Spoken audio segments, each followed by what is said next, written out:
apparently they even let them walk around during the day. Isn't that neat? But most importantly, they're all tied into some kind of criminal database so they can detect a predator a mile away. Heck, we should be paying them to guard you. Now that being said, no new system is without its kinks. You're only the second guard to work at that location. The first guy finished his week, but complained about conditions. We switched him over to the day shift. So, hey, lucky, right? Mainly he expressed concern that certain characters seem to move around at night, and even attempted to get into his office. Now, from what we know, that should be impossible. That restaurant should be the safest place on Earth. So while our engineers don't really have an explanation for this, the working theory is that the robots were never given a proper night mode. So when it gets quiet, they think they're in the wrong room.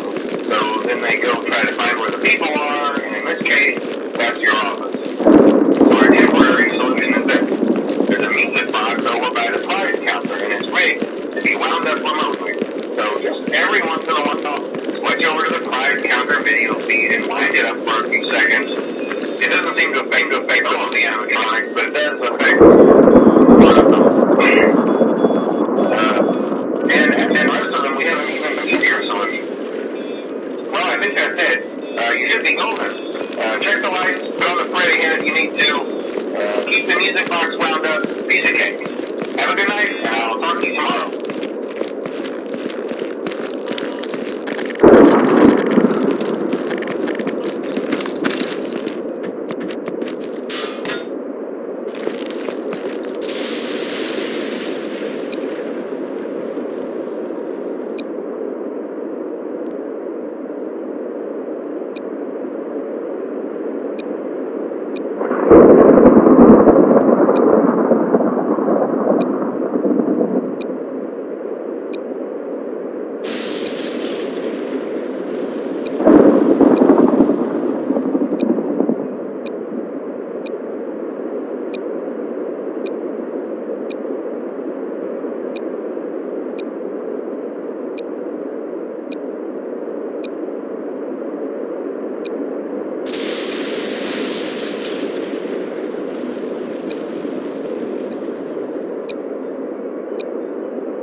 kid-friendly settings, kids code, to keep the toddlers entertained, you know.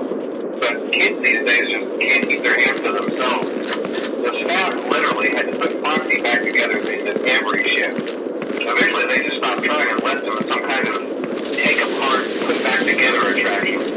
Now it's just a mess of parts. I think the employees refer to him as just the mangle. Oh hey, before I go, I wanted to ease your mind about any rumors you might have heard lately. You know how these local stories come and go and seldom mean anything. I can personally assure you that whatever is going on out there, however tragic it may be, has nothing to do with our establishment. It's just all rumor and speculation, people trying to make a buck, you know. Our guard during the day has reported nothing unusual, and he's on watch from opening till close. Okay, well anyway, hang in there and I'll talk with you tomorrow.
end up having to close for a few days. I don't know. I want to emphasize, though, that it's really just a precaution. Fazbear Entertainment denies any wrongdoing. These things happen sometimes. It'll all get sorted out in a few days. Just keep an eye on things, and I'll keep you posted. Just as a side note, though, try to avoid eye contact with any of the animatronics tonight if you can. Someone may have tampered with their facial recognition systems. We're not sure. But the characters have been acting very unusual, almost aggressive towards the staff. They interact with the kids just fine, but when they encounter an adult, they just stare. Anyway, hang tight, so I'll pass. Good night.